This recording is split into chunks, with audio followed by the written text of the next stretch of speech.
And we are live. Good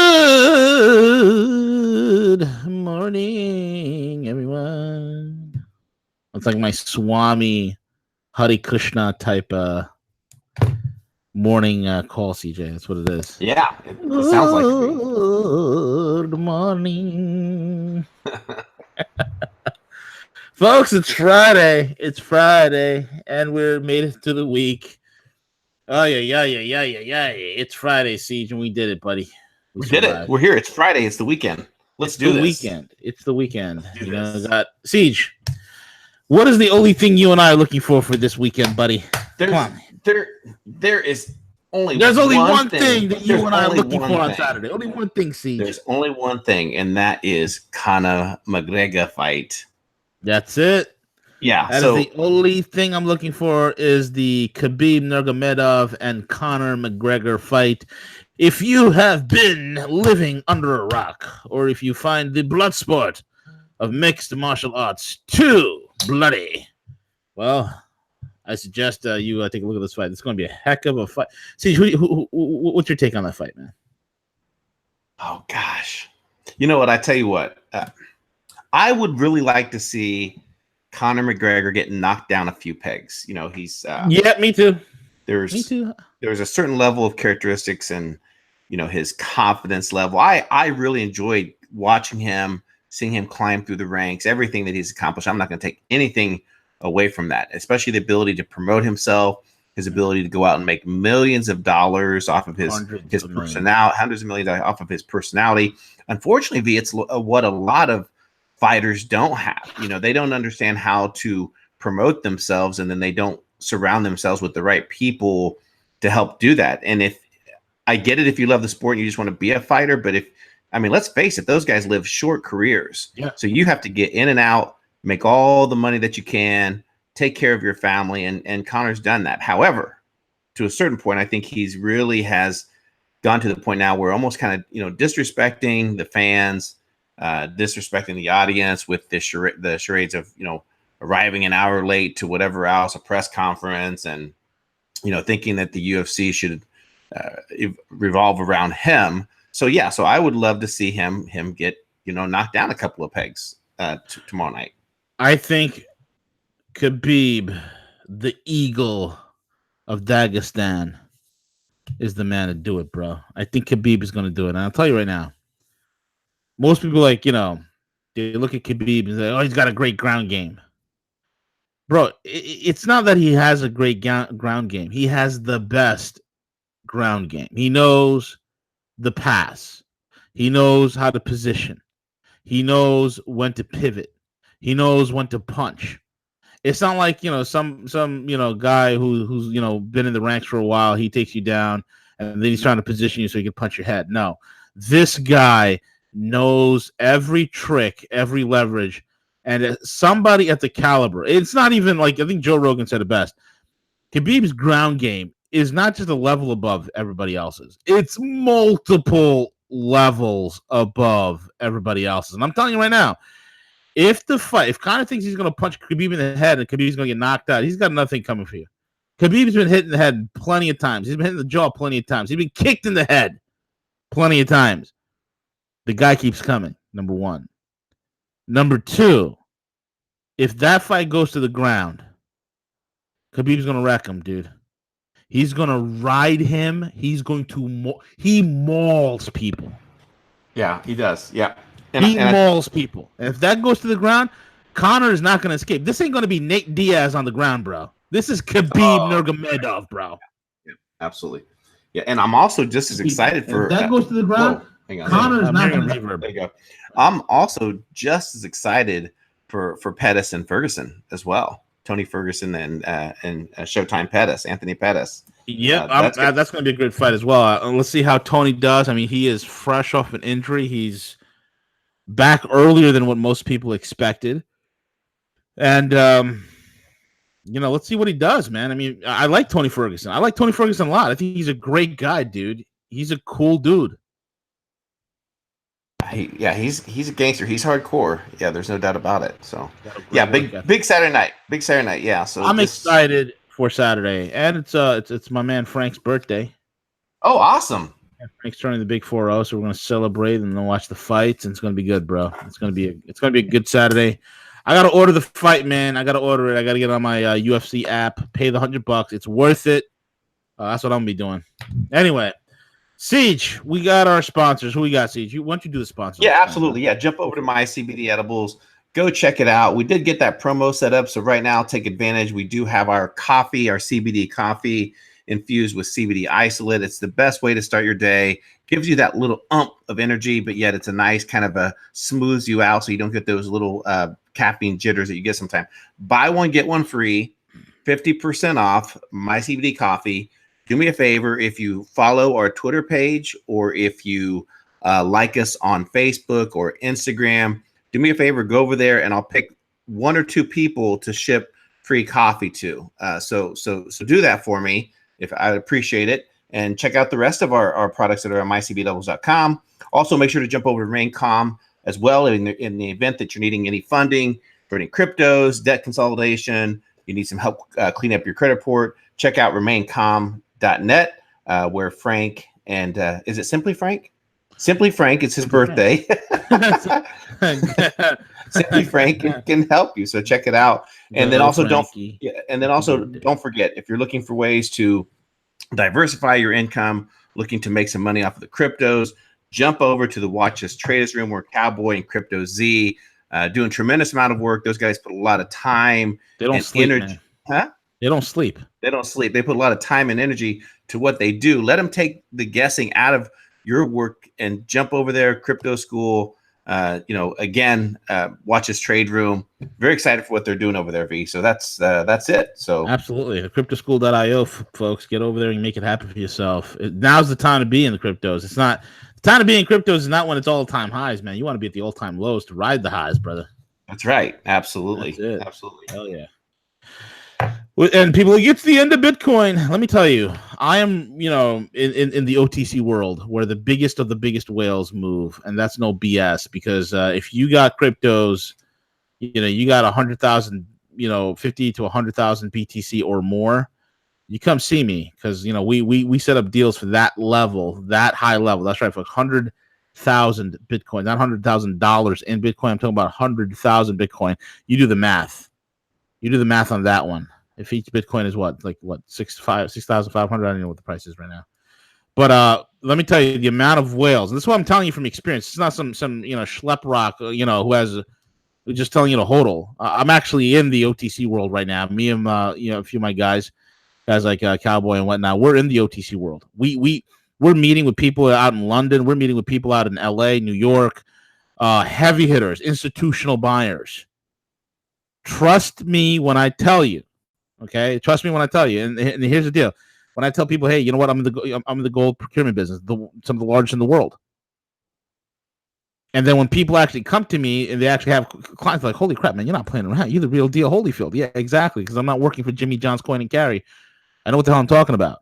So when I'm in the OTC world in cryptos, when I'm seeing hundreds of billions of dollars floating around, and when I'm telling you that there's so much big money in there, if you think cryptos are what's happening in Coinbase and Kraken, you have no clue. The heavy hitters, the biggest players, the biggest ballers, they're in the OTC world. That's where the whales move. And it's so much fun sitting around watching whales move. Okay, watching whales move. When guys are coming up to be like, "Hey, man, look, I need to, we need to liquidate 1,000 Bitcoin a day." You do the math. 1,000 Bitcoin, that's like what, $7 million a day. Total max payout, 150,000 Bitcoins. I mean, do you get what I'm saying? This is the 300,000, 500,000 Bitcoins. I've seen it floating around. Want to get liquidated, getting deals done. That's the kind of level that I'm seeing moving in the OTC world. What's happening in the OTC world happens first before you guys see it in the exchange world. Because the exchange world and everything else that's happening in cryptocurrencies is downstream from the OTC world. So when you see a lot of big players, this is what I said a while ago. The big players, how many times and how many shows have I said? The big players, they don't want to come in at 7,000, 8,000 points. They don't want to come in at $10,000 Bitcoin. They want to come in at 5,800 Bitcoin. If they can knock it down to 4,400, they would. They want to come in at a lower level and ride it up gangbusters. Why? Interest rates are going up, right? The 10-year yield is looking kind of fishy. The housing market's starting to cool. All right? Money's got to go somewhere. And what I've predicted over a year and a half ago at this point, maybe even 2 years ago, I said there's going to be a march. I've said it. Charles Hugh Smith said it as well. There's going to be a march over from equities. I'm sorry, not from equities, but from bonds into equities, stocks, right? And then cryptocurrencies as well as precious metals. These are the biggest plays. And let me tell you, at the near top, a lot of these whales who are in Bitcoin, guess what they're also into? Gold. They're into gold. They're into silver. It's not a game, folks. That's the real deal, Holyfield. I don't care who you talk to. I don't care who you talk to. I promise you right now, anybody who's navigating the big OTC world right now, they're not on YouTube. They're not on YouTube. They're not out there talking about it. Believe me. Believe me. Anyway, see, you got a lot of things going on. So, where do you want to begin, bro? Well, I think, and I know Harley's probably going to have a lot to say about this later on today. But I do want to talk about the speech that Mike Pence delivered yesterday, and I want to play a little bit part of it as well. Yeah. And the reason why, because this is important for everyone to understand. And I know that for the most part, our audience are huge Trump supporters, right? And I want Trump to succeed no more, no less than anyone else. I want him to be 100% successful. But folks, we need to admit that Trump has surrounded himself with neocons. And these neocons continue to advocate for war, continue to label Russia, China as aggressors. It's like George W. Bush is all back. And I'm having a lot of trouble getting it because there's a lot of conversation that Trump understands he's going to collapse the U.S. economy or not the economy, but, the dollar, because he understands it's a stronghold of, that keeps all the evil, the corruption. But that's not one bit of anything that I received yesterday. And it's a concentrated effort with the administration, with the media, to continue to label China as the aggressor in the South China Sea, as hacking and placing viruses in all corporate America and the Department of Defense. So I want to play a little bit around this because this is the drums of war, folks. This is a trade war that will soon go to a hot war. And if we continue to allow this administration to get out of jail free card, because we're hopelessly waiting for something to happen to arrest, I strongly encourage you to listen to these words, because it's almost like John Bolton, is his name John or Michael? But John Bolton was up there delivering this speech. But let's listen to some of this. Short of an all-out critique of China. Over the past 17 years, China's GDP has grown 9-fold. It's become the second largest economy in the world. Much of this success was driven by American investment in China. And the Chinese Communist Party has also used an arsenal of policies inconsistent with free and fair trade, including tariffs, quotas, currency manipulation, forced technology transfer, intellectual property theft, and industrial subsidies that are handed out like candy to foreign investment. These policies have built Beijing's manufacturing base at the expense of its competitors, especially the United States of America. The US Vice President also went after China's actions in the South China Sea and its so-called debt diplomacy in Africa and Asia, while reiterating Washington's adherence to the One China policy. Pence called out Beijing for convincing 3 Latin American nations to recognize Beijing as the legitimate and sole government of China, not Taipei.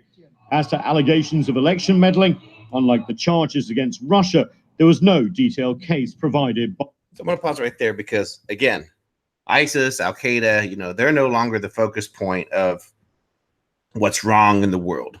The aggressors, the people that are going to create all the havoc and chaos. It's now Russia and China. And like clockwork, knowing that this speech was going to be delivered, what comes out in the news yesterday? What comes out in the news? So we're learning that a chip the size of a thing of rice was Chinese spies and almost 30 U.S. companies, including Amazon, Apple, Google, the Department of Defense. China's used this system to hack into every company in America. People, are we that naive? Are we that shallow to believe that the media is going to put this crap out and we're just going to blindlessly agree and label China as this aggressor just so that we can continue pushing this narrative for war? That's not what I signed up for, V. Yeah. That is not what I understood was going to be a change in U.S. foreign policy. And I'll say it again. Outside of very little of what's changed here in the U.S. regarding domestic policies, there's very little difference between George W. Bush, Barack Obama, and Donald Trump as they move through with this dangerous foreign policy. Yeah, I mean, I agree. We can look at it this way, man. You know, I heard the whole tech world is right now freaking out. They're talking about this old Chinese military chip that was implanted in every single motherboard and then put out there and whatnot about data gathering. Folks, let me explain something to you. The entire concept of putting a microchip into every single device, from printers to coffee machines to bloody computers, cell phones, and then later on smartphones, laptops, you name it, servers, hell, even cars. That started with the bloody NSA. That started with the deep state. That started with the CIA. That started with the DOD. That started with the deep state, the dark shadow government. It was declassified papers from like 20 years ago, 30 years ago, actually, that stated that the U.S. government, that if you're making anything or any chip, any component that's made for America has to have a certain chip put in there so they can have a back door. And it was this agreement that at the supply side, in Taiwan, in China, in South Korea, in Japan, whether it's Sony, whether it's Samsung, whether it's Apple, whether it's Hisense, whether it's TCL, whether it's any one of these companies, at the supply chain itself, at the very factory. Folks, let me explain something to you. Who built Foxconn? Who built all these Chinese factories out there? It was globalist bankster money. And for their beast control grid, for their beast system to exist, with the concept of TIA, total informational awareness, for that to occur, you need to have a back door. You need to have Big Brother everywhere. Don't you get it? Do you think these are the architects of globalism? They knew they were going to deindustrialize America. They knew it 40, 50 years before they began deindustrializing America. They knew the ultimate goal was to ship the jobs overseas, make it cheaper to produce somewhere else. They knew that. And do you know that part of the agreement is when they move those factories offshore? Folks, this was all part of the scheme. Let me explain something to you. If you could find this book, written by one of my favorite scholars, Anthony C. Sutton, who was a fellow over at the Hoover Institute, or was a fellow, who was also a great friend of Patrick Wood, the man who wrote the book Technocracy Rising. You see, Anthony C. Sutton wrote a wonderful 3-volume Encyclopedia Britannica thick, 3 volumes of like Webster Dictionary thick books called Western Technology and Soviet Expansion. In it, he detailed that you got to understand what is happening in China and has happened to China, and what the blame being given to China right now is the same thing of what happened during the Bolshevik Revolution, folks. Folks, the Bolsheviks are back.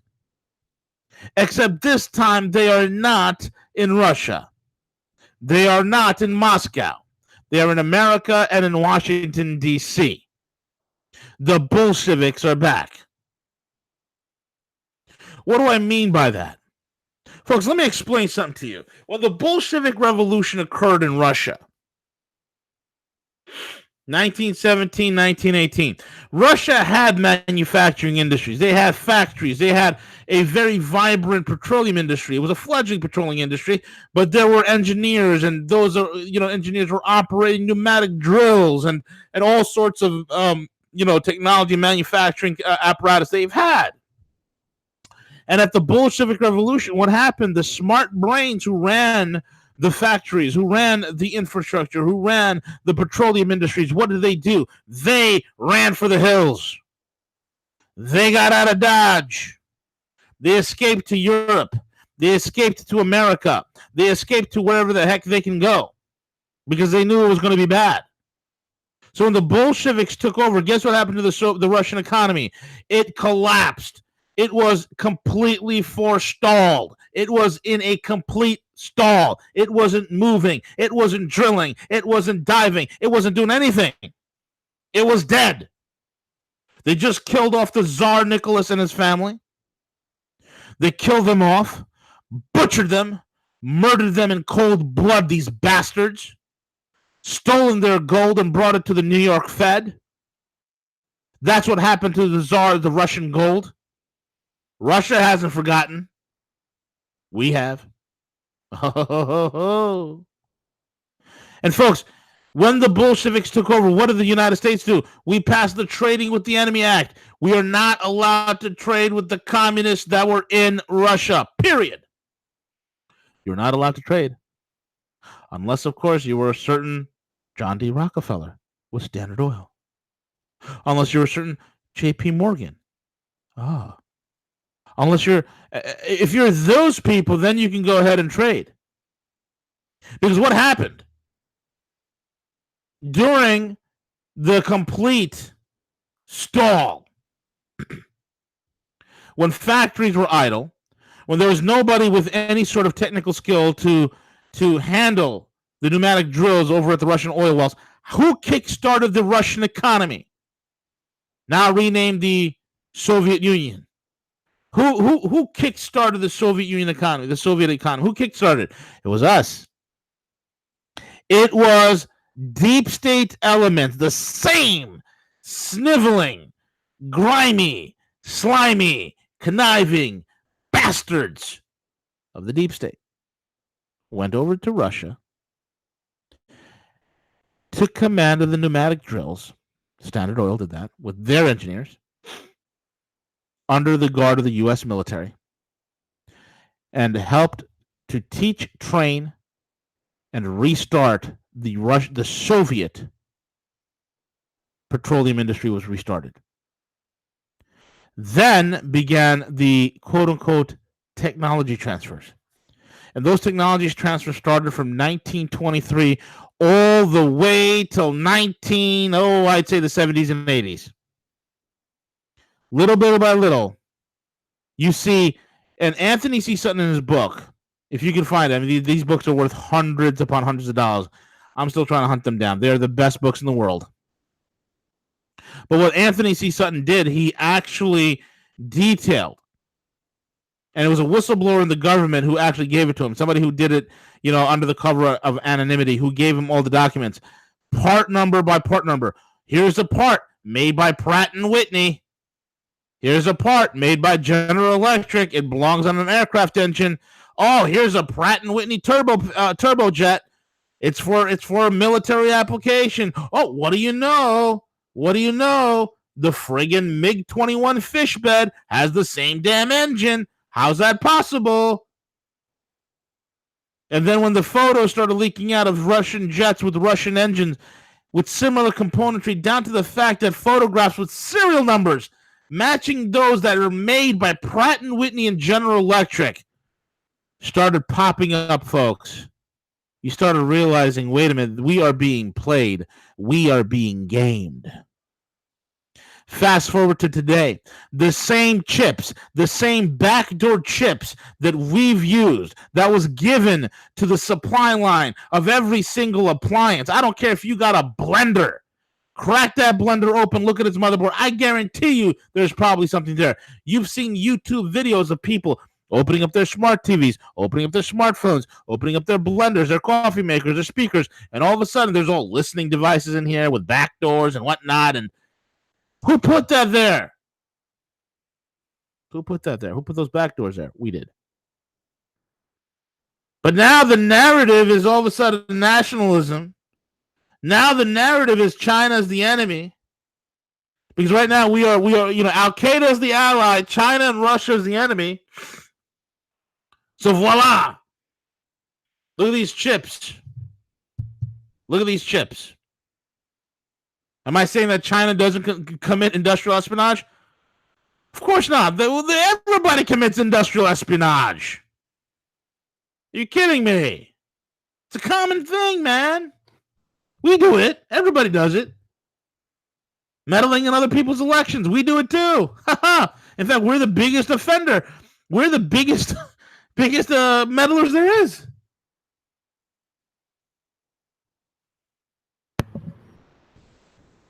How many? So now, good. Dumbass. Hold on. Now, dumbass Americans who, for the last 20 some odd years, didn't give a rat's ass of every one of us. People like us screaming on alt media saying, "Hey, every single one of your devices are bugged." Now they have their panties in a bunch because there's an article on Bloomberg talking about Chinese chips. Go ahead, Siege. I was just going to say, all this has been exposed. I mean, think Absolutely. of the WikiLeaks docs explicitly showing how they've created these things at the BIOS level, even before the computer starts up. Yep. How many countries has China bombed in the past 16 years? How many countries has China placed sanctions on? I hope that everyone gets this. I hope what the attempt is here. Okay, this is just another attempt to disrupt the One Belt, One Road project instead of following the minds of people like Harley Schlanger, like London Paul, like what we've been saying, that it's time for the United States to join these projects, to get on board, to understand that the world is changing, but yet we want to keep the old guard. We want to keep that strength through our military, through military, providing weapons throughout the world. That's what we want to do. So this is no different. So if there's some 3D or 4D chess game that this administration understands that the dollar needs to go away, I don't see it. All I see is an expansion. I see a massive expansion of the military-industrial complex, and it's going to be used to try to protect the dollar. That's what it's going to be used for. Again, look at all the neocons. Look at all the neocons that are surrounding this administration. It's no different than George W. Bush. The only thing that's different is that we don't have a 9/11 to convince us that we need to go to war. We're going to lead it up this way, where we're going to say, look at this aggressive. Look, they've placed this technology in here. They've stolen our technology. They've done this. Now, will they use some other type of false flag event to convince the American people that it's the right thing to do? I sure hope not, because I don't think that that's a war that any of us want. But that's what this is leading up to. What happened to the art of the deal? What happened to the art of the deal of negotiations, of getting things accomplished? Is this part of that art of the deal? I don't think so.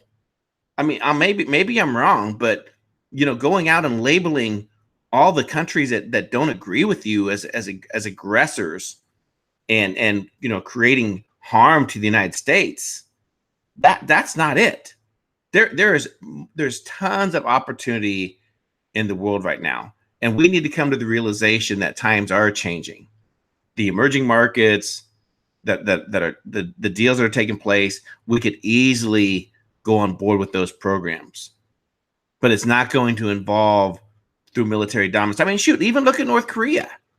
Where they're trying to make concessions and say, hey, Here are the bodies, the remains of the soldiers that were killed. Here we're demolishing this nuclear thing. Have you seen any articles where we're going to remove troops from South Korea? That we're going to start removing our troops from there? Have you seen any actions? No, we're like, no, you're going to completely shut down North Korea. You're going to shut down all your nuclear facilities. Nothing's going to take place until you do all that. And why? Because we don't envision a combined Korea, a unified Korea, under the leadership, under the direction of a China, of a Russia. We want to continue these programs utilizing our military, and it's very unfortunate. It really isn't, and I hate to see this happening because I was so optimistic, going into this administration, hoping that things were going to be different, things were going to change. But all I've witnessed is massive debt and even an increase in wealth and income disparity, where the middle class is again getting absolutely raped, and the 1% have just truly gained even more under this administration. These numbers are real. These are not lies, and it's getting to the point now where we have to make a decision. And this Red October damn well better happen. I want to see arrests. I want to see all these things that have been hyped up and promised these past 2 years, because if not, there's going to be a lot of chaos coming to the United States. I can tell you that much, V. Absolutely. You said it best, man. You said, not only is this what we've signed up for, but it's just the art of the deal. Well, you can't have the art of the deal when you have what is here's the thing, folks. What is the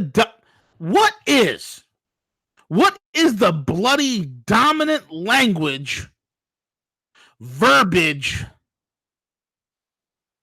internationally spoken out there from us in the United States? What is the dominant verbiage? What is the lingo? Has there been any change in the lingo? The answer is no.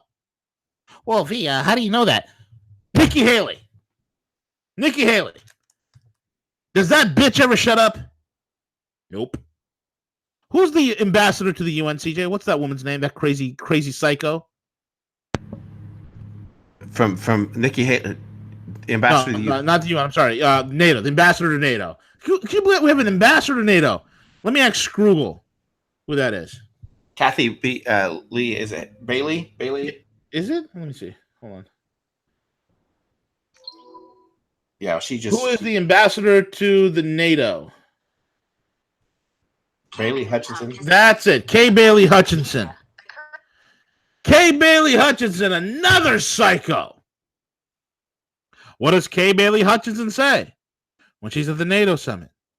She's talking about launching a preemptive missile strike against Russia, against Russian missiles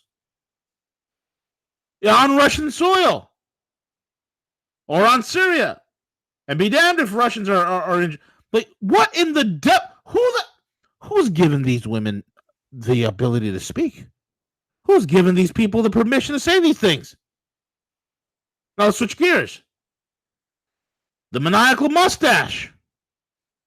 What's he out there doing? What's the maniacal mustache doing? What he does best: foment war. He's a warmonger. Like if he can't promote war, death, destruction somewhere in this world, John Bolton cannot get a good night's rest. John Bolton literally wakes up every morning and says, how can I F up the world today? Literally. This man is he's a mentally damaged individual. He's mentally deranged. He is a psychopath with a mustache. A psychopath. And what is his message all the time? Has this delineated any bit, any iota? Nope. Mike Pence in this recent speech. Is there a change in the message? Hello. Anybody out there? Hello. Is there a change in the message? Well, V, you don't have any lack of faith. lack of faith? Maybe you have a lack of facts.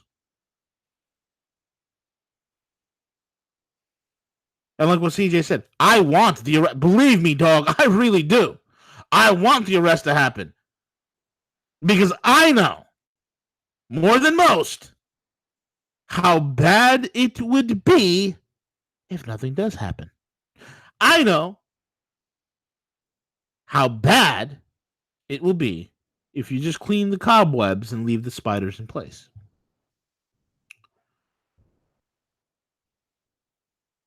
I'm telling you, folks, we're only a few weeks out. This local election matters. It matters. Look at this. Let's talk about our masterful foreign policy, Siege. Let's delve into that a little bit. You know, we seen the video that SGT report put out there, and we've seen the pictures of human organ trafficking from the Syrian battlefield. How they were taking little kids, a little girl crying, and they took her. They put her on a hospital table. And she's crying and screaming, the perfect, beautiful little girl. My heart was wrenching. The anger that flowed through my veins.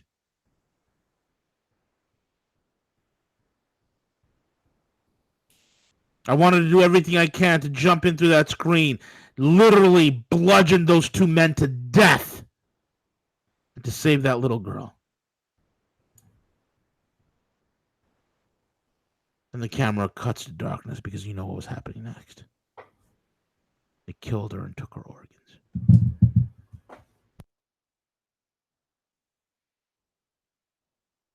Let me tell you something.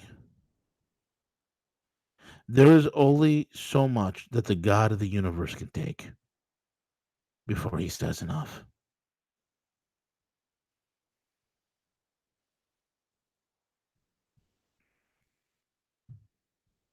Pull up this article. Black hole. Syrian province run by U.S. and Israel. Backed Islamist gangs who steal, kidnap children, and stage atrocities.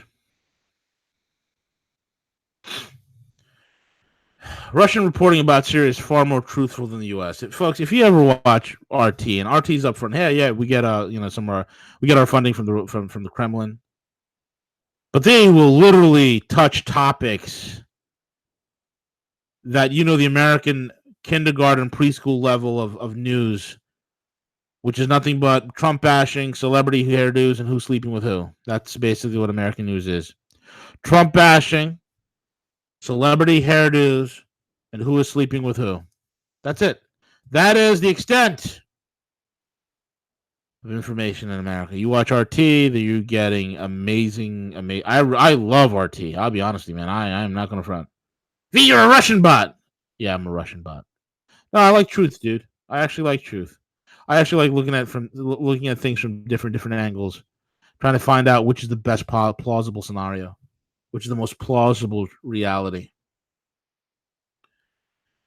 The positions of the 6th Division on the border between Latakia and the Idlib provinces, the troops freely move around the base, saying that the mines are seldom planted now. Earlier, they often couldn't even stick their necks out. Activity on the demarcation line is indeed now very low. But the province of Idlib remains a refuge for international terrorist organizations.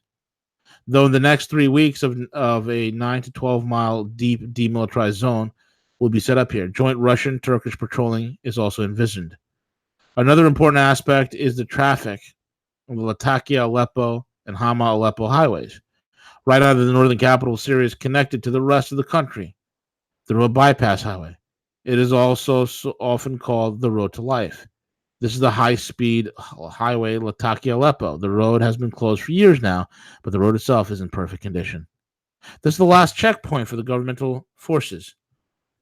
But for now, the province remains the largest refuge of the terrorist group network, the members of which are radical Islamists from all around the world.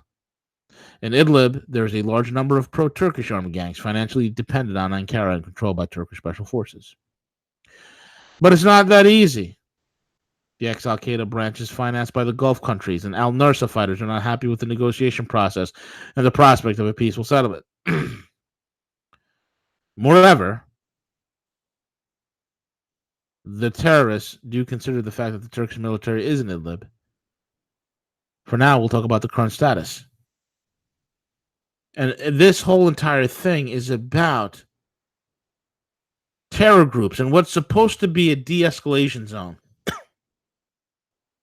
And every single one of these bastards are trained, funded by U.S. and Israeli deep staters. Siege, has this changed? Has this changed? Well, no, we just gave Israel the biggest ever payday. Yep. See, we are also we're celebrating the demise of Monsanto, right? And we have DARPA that has developed an agricultural bioweapon. So, why don't you break that down for us, Siege, and explain to us that the continued poisoning of our food and water continues to happen. Right. Well, but no, I was just going to say, we know that they've been developing, obviously, genetically modified mosquitoes. These things that they say they're going to be more resistant. They're not going to have any of the known pathogens, the known diseases that they carry. However, it's been known that now they're even more resistance to it not killing the mosquitoes. So now they're actually spreading it more. So we have a new report that's coming out. Scathing report accuses the Pentagon of developing agricultural bioweapon. A new technology. Pardon me for a second. Get this scrolled. You have this article of me? Yeah, I do. I got it. It's not moving on me at all. It's locked up. There we go. A little bit of pop-up there. A new technology in which insects are used to genetically modify crops could be converted into a dangerous and possibly illegal bioweapon, alleges a science policy forum reported released today. Naturally, the organization leading the research says it's doing nothing of the sort. The report is in response to an ongoing research program funded by the U.S. Defense Advanced Research, otherwise known as DARPA, Insect Alias. The idea is to create more resilient crops to help farmers deal with climate change, drought, frost, floods, and disease. But instead of modifying seeds in a lab, farmers would send fleets of insects into their crops where their genetically modified bugs would do their work, infecting the plants with a special virus that passes along the new resilience genes. If you think that's scary, you're not alone.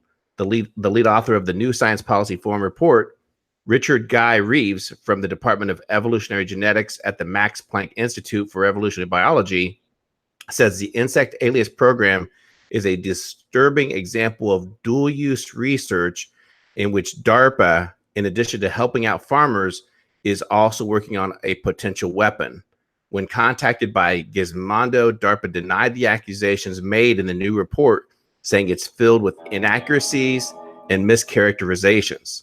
The technology at the heart of this research should be hailed as an entirely new way of genetically modifying crops. Instead of having to wait for a plant to pass its newly acquired traits on to the next generation, genetic changes would be imposed upon living organisms, a process known as horizontal genetic alteration. Hence the technology's name, Horizontal Environmental Genetic Alteration Agents, or HEGAS. V, this is scary stuff. Isn't this like right out of a movie? Like, if they haven't found a way to kill us off faster by vaccines and everything else, now they're just going to poison our food supply even more. Yeah, exactly. Insane. We got our work to cut out for us. These are the people, these are the organizations we need to be infiltrating. Well, the left does a great job at organizing and creating action. They're all bark and no teeth. We that are, on the other side of the fence we have no bark whatsoever. We got a lot of teeth, but we don't use it. Isn't it time that we start storming the gates on this? Isn't it time that we not only forget the marching, literally demand? I mean, there's laws in place where you can go into Capitol Hill, and you demand using the master at arms in the House and the Senate. Do you demand a call forth with a large group? You sign it. There's a whole process here where you can demand a joint session of both the House and Congress, and you can fire these assholes. This whole process, I mean, it's coming to the point. Something has got to give. There's been a pressure cooking for the last, I'd say 17 years or so, Siege. For the last 17 years, 18 years, this country has been in a pressure cooker. Something has got to give. We are reaching a snapping point. Energy price, I talked about the other day, they're getting higher. Why? Because there's a decoupling going on. Dollars dying. Come on, folks. We're better than this. Don't sit around and wait. I mean, this midterm elections, I can't tell you how important it is. We got to vote all these bastards out. We got to I don't know what's going to take, Siege. I don't know, bro. I at this point, I don't even know. Besides voting, I don't know what's left, bro. Armed insurrection. No, this is it. I mean, like I said earlier, this is it. If this is the Red October, it's either time to shit or get off the can. You know, it's time to see these things happen. We've been building this momentum the last 2 years, expecting these things to take place. The sealed indictments, the arrest. That's what people are looking for. I don't want to hear an excuse another month of that, you know, now it's got to wait till after the midterms because now it's not right, because Trump doesn't want to disrupt the midterms because then he's going to be accused of altering the outcomes. Who cares? I mean, my point is this. You damned if you do, you damned if you don't. So hell with it. Just go. Well, I can already hear that in the verbiage. I can already hear that well, no, now it's not right because then they're going to say that he's out to change or alter the midterms and he could be even more trouble. So we need to wait now. We need to wait till November and December. You die a hero or you live long enough to be a villain. And then it's going to be, you know what? We can't do it now because the financial markets aren't ready for it. We need to wait till January, you know, let Americans get through the holidays because this would be too much to stomach over the holidays and destroy every American's holiday. So we need to wait till these arrests are till January, February, March. That's it. That's what we gotta wait for. I can hear it. I can hear it. And me too. And I hate to see, you know, if I'm wrong, I would love to. If there's any time in my life that I want to be more wrong than one thing ever, it's this. It's now. I want to be wrong. It's like I don't think people get it. Oh, you're trying to play both sides. No, dude, I want to be wrong. I want to be wrong. But I'm a realist. Believe me. I'm a realist. And I go what's based upon what I'm reading, you know, what I'm seeing. You know, again, I've given numerous examples. I mean, how many more do you want me to go over? You know, the economy, the inflation, the massive amount of spending, the past appropriation bills that you know, Planned Parenthood, all these things. I mean, I can't think of any more examples. I mean, am I glad that socially things are changing? Yeah, absolutely. I'm glad that there's, you know, that we're attempting to restore the principles, the foundation, the beliefs of our founding fathers. However, I'm very concerned about the efforts to you know, paint Russia and China as aggressors. I was really looking for the beginning, an era of peace, prosperity, the non-aggression principle, where humanity could thrive. That's what I'm wanting to be. And not so much for me. You know, more for our kids and our children and the future. And just, you know, right now I just don't feel that confident. I do not feel that confident that enough is changing. And I know, trust me, I get that things take time, but I've been part of organizations that have done some massive projects. I'm talking about acquisitions and mergers of major things. And I see how quickly things can be accomplished. So I don't want to hear that it takes more time, because this whole thing with the administration is that what else do you want? I mean, he's had a majority in the House. He's had a majority in the Senate. You know, he controls the Oval Office. what other power structure are you looking for outside of martial law? And I agree. I heard this said a while back by Alex Jones. I think it'd be a noble cause for Trump to go ahead and declare martial law, arrest all those sealed indictments and everything that takes place, let the American people know that there's going to be entirely new elections, declare those elections, and then resign from his position and let the people choose a new leader. I think that'd be very noble of him to do, because I don't want to exercise that right to anyone. It's scary to say that we're advocating for martial law to allow that to happen, but I can't think of anything else that's going to take place that would be, that disruptive.